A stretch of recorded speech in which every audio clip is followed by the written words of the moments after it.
Hello दोस्तों, तैयारी कर लो चैनल में आपका स्वागत है। तो आज की वीडियो में हम बात करेंगे यूनिट 9 जो कि यूजीसी नेट की ऑनलाइन क्लासेस जो हम चला रहे हैं उसकी क्लास 40 है। इससे पहले हमने 1 से 39 तक की क्लास देख लिए थे, 1 से 8 तक की यूनिट देख लिए थे। तो दोस्तों, अगर आप इस चैनल पर नए हैं या आपने पिछली वीडियोस नहीं देखी हैं तो सबसे पहले चैनल को सब्सक्राइब कर बेल आइकन प्रेस कर लें और चैनल के प्लेलिस्ट में जाकर आप उन वीडियोस को देख सकते हैं। इसके अलावा आपको चैनल पर 500 प्लस हिंदी साहित्य की वीडियोस भी मिल जाएंगी। दोस्तों, हमारी अगली यूनिट है अध्याय 9 द्विवेदी युग। इसका नाम है द्विवेदी युग। सबसे पहले द्विवेदी युग के बारे में थोड़ा सा देख लेते हैं। भारतेंदु युग के काव्य के विकास का दूसरा चरण द्विवेदी युग से आरंभ हुआ है। भारतेंदु युग का जो दूसरा विकास चरण है, जो दूसरा चरण है, वह द्विवेदी युग से आरंभ होता है। आचार्य महावीर प्रसाद द्विवेदी के नाम पर इस युग का नाम द्विवेदी युग पड़ा। तो ये प्रश्न कई बार पूछा गया है कि द्विवेदी युग का नाम किसके ऊपर पड़ा था, तो ऑप्शन में दिया होता है। तो याद रखना, आचार्य महावीर प्रसाद द्विवेदी के नाम से। इस युग की समय सीमा सन 1900 से 1920 तक मानी जाती है। डॉक्टर नगेंद्र ने इस युग को जागरण सुधार काल भी कहा है। तो जागरण सुधार काल किसको कहा जाता है? द्विवेदी युग को। और जागरण सुधार काल किसने कहा है? डॉक्टर नगेंद्र ने कहा है द्विवेदी युग को। तो ये चीजें याद रखिएगा। 3 प्रश्न यहीं से बन गए। इसकी समय सीमा जो है वो भी है 1900 से 1920 तक। और ये द्विवेदी, महावीर प्रसाद द्विवेदी के नाम पर इस युग का नाम पड़ा था। तो चलिए देख लेते हैं इस यूनिट में हमें कौन कौन से टॉपिक पढ़ने हैं। तो इस अध्याय में हमें पढ़ना है महावीर प्रसाद द्विवेदी और उनका युग। और दूसरा टॉपिक है द्विवेदी युग के प्रमुख कवि एवं उनकी रचनाएं। तो ये यूनिट बहुत छोटी है, तो हम बहुत जल्दी से खत्म कर लेंगे। तो पूरी वीडियो के साथ बने रहिएगा। चलिए पहले टॉपिक के साथ इसकी शुरुआत करते हैं। महावीर प्रसाद द्विवेदी और उनका युग। द्विवेदी युग के प्रवर्तक कवि महावीर प्रसाद द्विवेदी का जन्म 1864 ईस्वी में रायबरेली के दौलतपुर नामक ग्राम में हुआ था। वर्ष 1930 में ये सरस्वती पत्रिका के संपादक बने थे तथा वर्ष 1920 तक इस पत्रिका के संपादक बने रहे। गद्य लेखन के क्षेत्र में भी इन्होंने विशेष सफलता प्राप्त की। इनके लिखे हुए व अनूदित गद्य पद्य ग्रंथों की संख्या लगभग 80 है। यह आधुनिक काल में हिंदी गद्य व पद्य भाषा के परिमार्जक थे। काव्य भाषा के रूप में इन्होंने खड़ी बोली को अपनाया था। तो यहाँ पे कई सारे प्रश्न बनते हैं कि इनका जन्म 1864 ईस्वी में रायबरेली के दौलतपुर नामक ग्राम में हुआ था। वर्ष 1903 से इन्होंने सरस्वती पत्रिका का संपादन संभाला, जो कि 1920 तक, 1903 से 1920 तक इसका संपादक बने रहे। और इन्होंने गद्य पद्य दोनों में लेखन किया हुआ है। और इनकी जो रचनाएं हैं, ग्रंथों की जो संख्या है वह लगभग 80 है। कितनी है? 80। और इनकी जो प्रमुख भाषा थी, काव्य भाषा, वह थी खड़ी बोली। द्विवेदी जी की रचनाएं। द्विवेदी जी की रचनाएं निम्नलिखित हैं: काव्य मंजूषा, सुमन, कान्य कुब्ज, अबला विलाप, गंगा लहरी, ऋतु तरंगिणी, कुमार संभव सार, ये अनूदित है।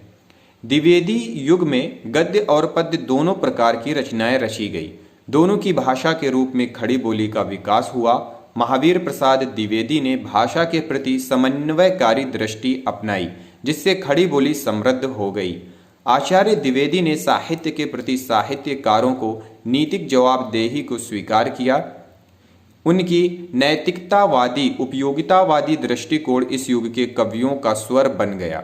एक ओर महावीर प्रसाद द्विवेदी ने साहित्य के उद्देश्य एवं व्यापकता को निर्धारित किया, तो दूसरी ओर उसकी भाषा एवं उसके स्वरूप को भी। उन्होंने आगरा सम्मेलन में साहित्यकारों को संबोधित करते हुए कहा कि जो अपने आप को ब्रज क्षेत्र का मानते हों वो ब्रज भाषा का प्रयोग कर सकते हैं, परंतु जो अपना जुड़ाव अखंड भारत से मानते हों उनकी भाषा निश्चितता खड़ी बोली होनी चाहिए। तो यह उन्होंने कहा था कहाँ? आगरा सम्मेलन में।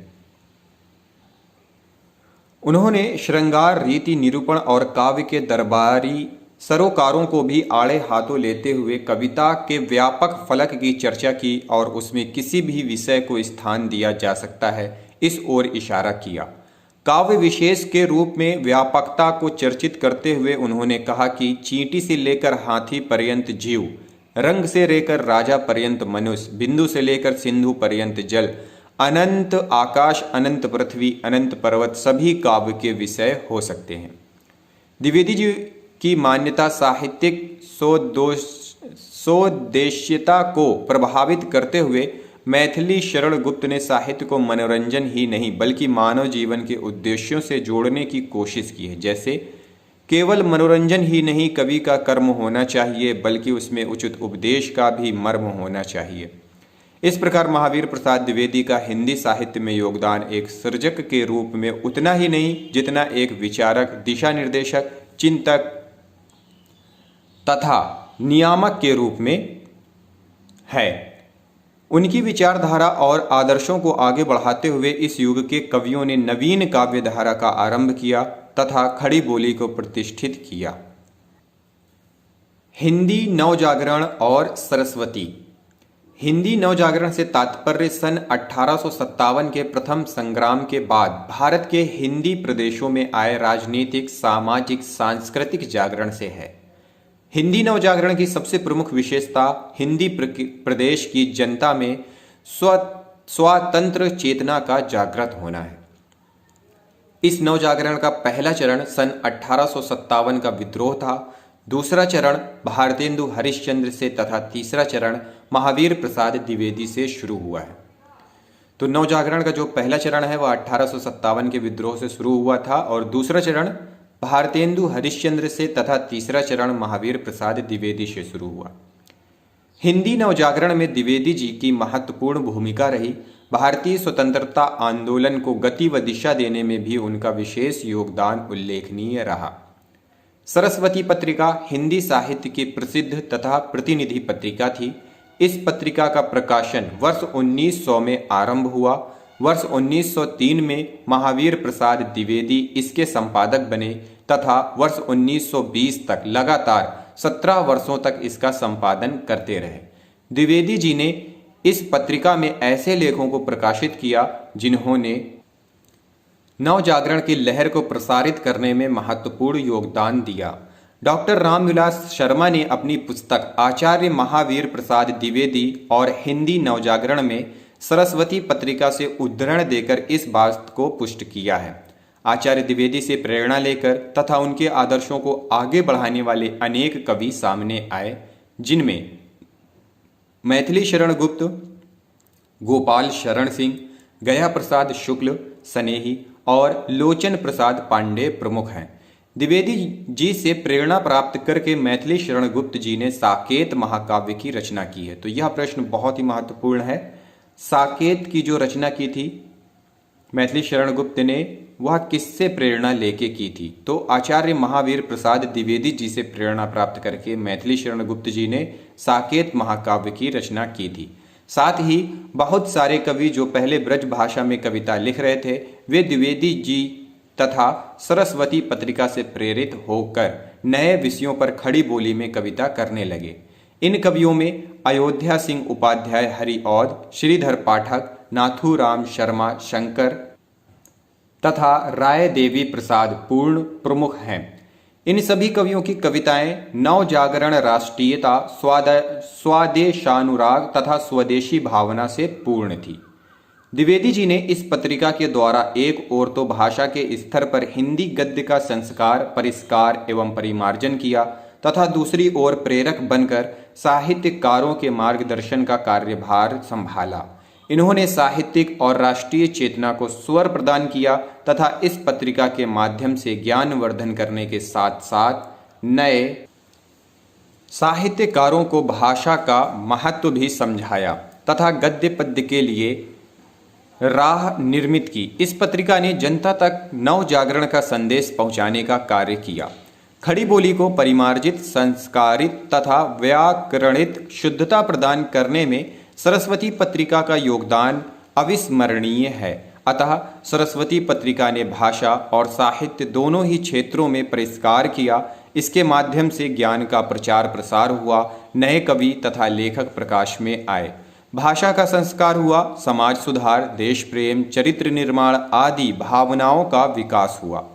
देशभक्ति और राष्ट्रीय चेतना को विकसित करने में सरस्वती पत्रिका का विशेष योगदान रहा। अतः नवजागरण परक चेतना को आगे बढ़ाने तथा जनमानस तक पहुंचाने में सरस्वती पत्रिका ने महत्वपूर्ण भूमिका निभाई। द्विवेदी युगीन काव्य प्रवृत्तियाँ।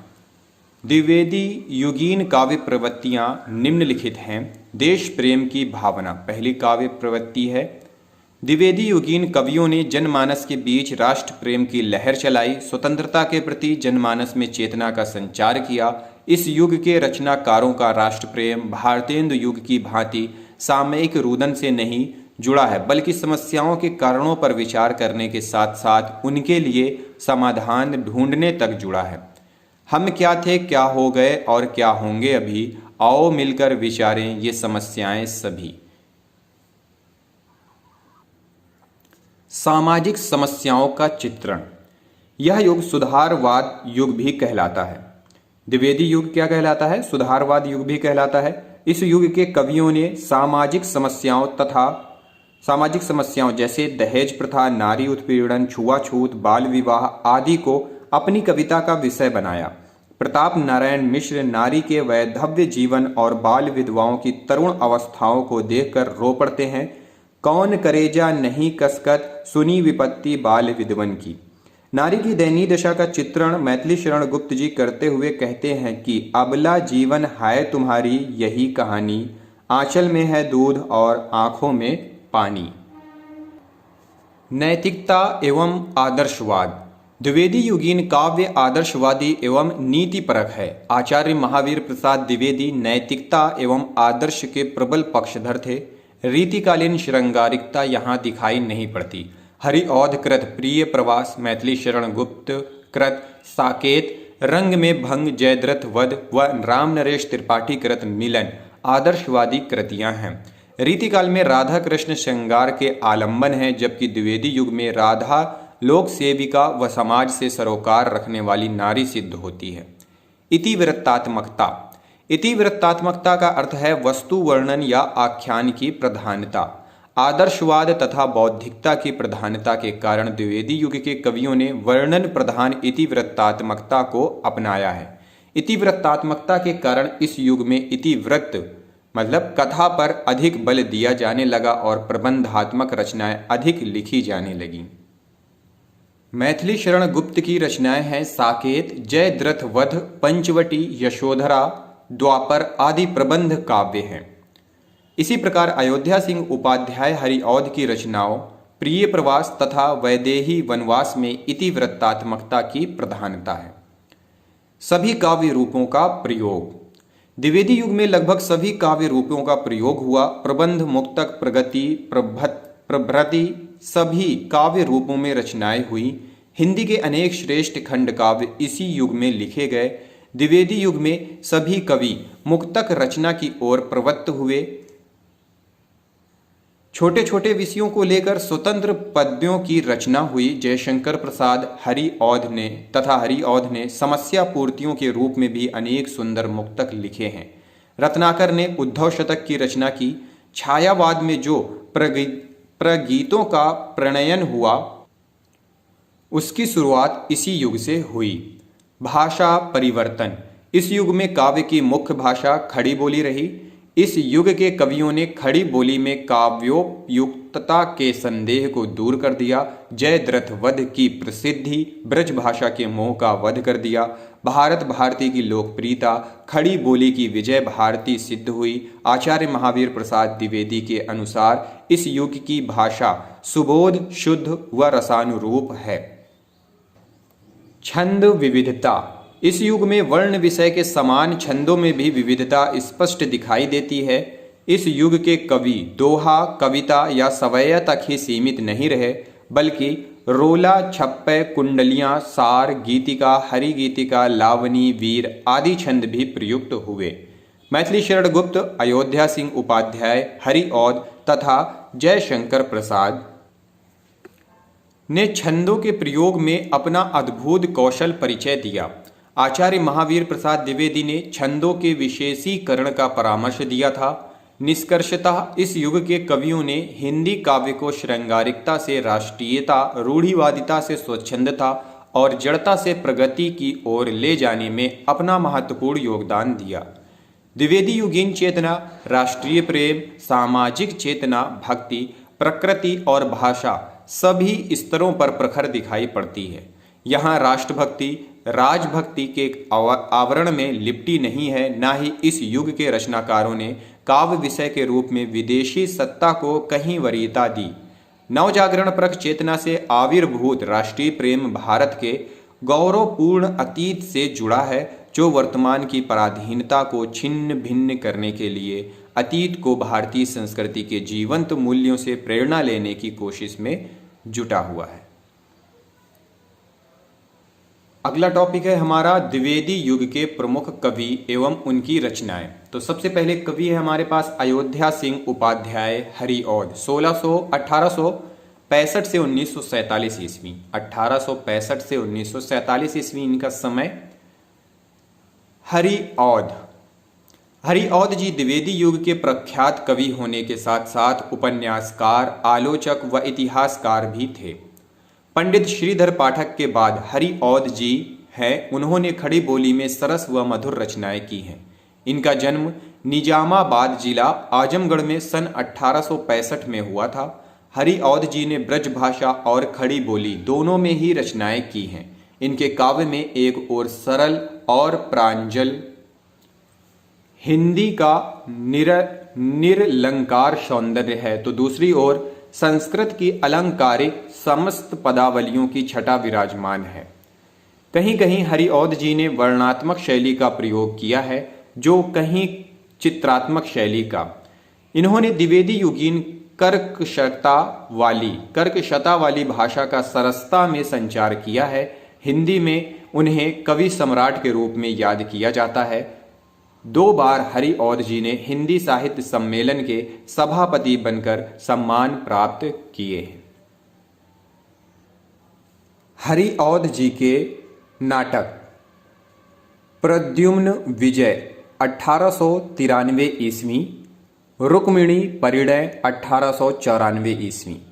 हरिऔध जी के उपन्यास ठेठ हिंदी का ठाठ 1899 ईस्वी, अधखिला फूल 1907 ईस्वी।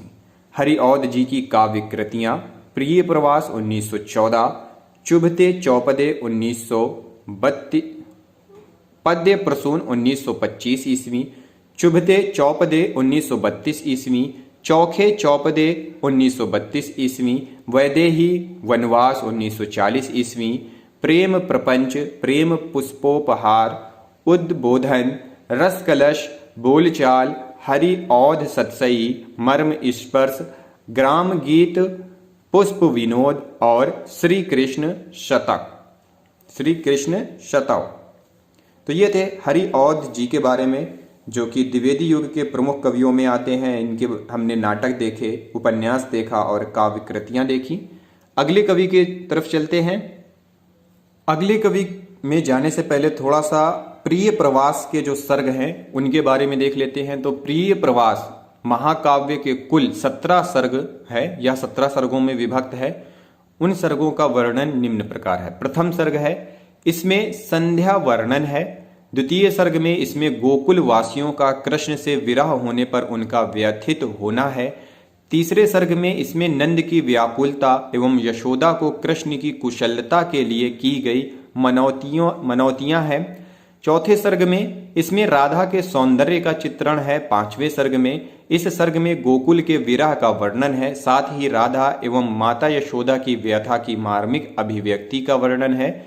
छठवें सर्ग में कृष्ण यशोदा वर्णन है। सातवें सर्ग में नंद के मथुरा से लौटने पर माता यशोदा के पुत्र विषयक प्रश्नों का मार्मिक वर्णन है। आठवें सर्ग में इस सर्ग में गोकुल वासियों के कृष्ण के साथ बिताए पलों का वर्णन है। 9वें सर्ग में श्री कृष्ण का गोकुल की यादों में खोए होना दिखाया गया है।